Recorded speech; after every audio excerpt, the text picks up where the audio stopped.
بسم اللہ الرحمن الرحیم۔ السلام علیکم ورحمۃ اللہ وبرکاتہ۔ الحمد للہ وکفی وسلام علی عبادہ الذین اصطفی، اما بعد۔ حاضرین و ناظرین، یہ درس قرآن نمبر 388 ہے اور آج سورۃ النساء کی 2 آیتوں کی تلاوت و تشریح کی جائے گی، آیت نمبر 51 اور 52۔ اعوذ باللہ من الشیطان الرجیم، بسم اللہ الرحمن الرحیم۔ أَلَمْ تَرَ إِلَى الَّذِينَ أُوتُوا نَصِيبًا مِنَ الْكِتَابِ يُؤْمِنُونَ بِالْجِبْتِ وَالطَّاغُوتِ وَيَقُولُونَ لِلَّذِينَ كَفَرُوا هَؤُلَاءِ أَهْدَىٰ مِنَ الَّذِينَ آمَنُوا سَبِيلًا أولئك الذين لعنهم الله ومن يلعن الله فلن تجد له نصيرا صدق الله العظيم۔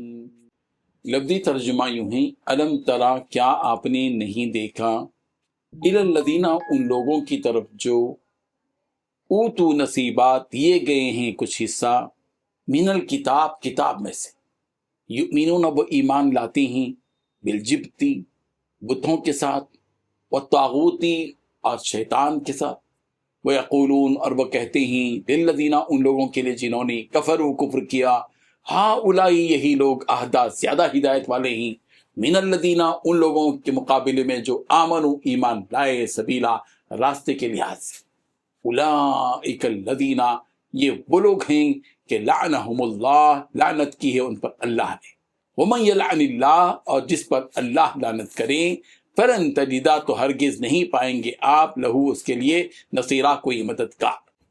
ترجمہ میں، بھلا تم نے ان لوگوں کو نہیں دیکھا جن کو کتاب سے حصہ دیا گیا ہے کہ بتوں اور شیطان کو مانتے ہیں اور کفار کے بارے میں کہتے ہیں کہ یہ لوگ مومنوں کی نسبت سیدھے راستے پر ہیں، یہی لوگ ہیں جن پر اللہ نے لعنت کی ہے، اور جس پر اللہ لعنت کرے تو تم اس کا کسی کو مددگار نہ پاؤ گے۔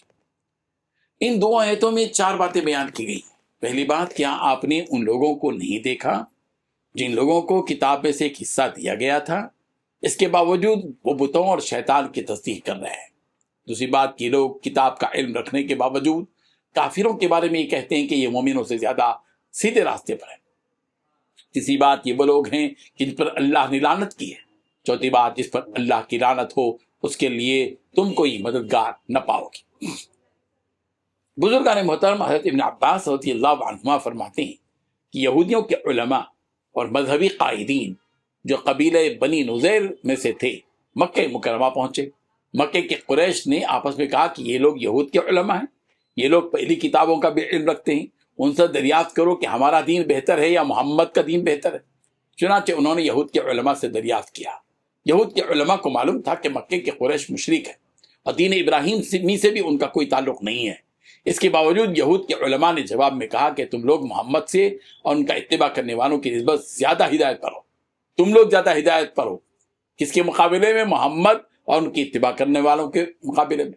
یہودی علماء کی اس غلط بیانی پر اللہ تبارک و تعالیٰ نے یہ آیت نازل فرمائی۔ اللہ تبارک و تعالیٰ ہم سب کو ان آیات کو سمجھنے کی توفیق عطا فرمائے، آمین۔ وآخر دعوانا ان الحمد للہ رب العالمین۔ ڈیلی درس قرآن کو سبسکرائب کیجئے، اپنے تاثرات اور مشورے ارسال کیجئے اور متعلقین کے گروپ بنا کر انہیں روزانہ درس قرآن بھیجیں اور اجر ثواب پائیں۔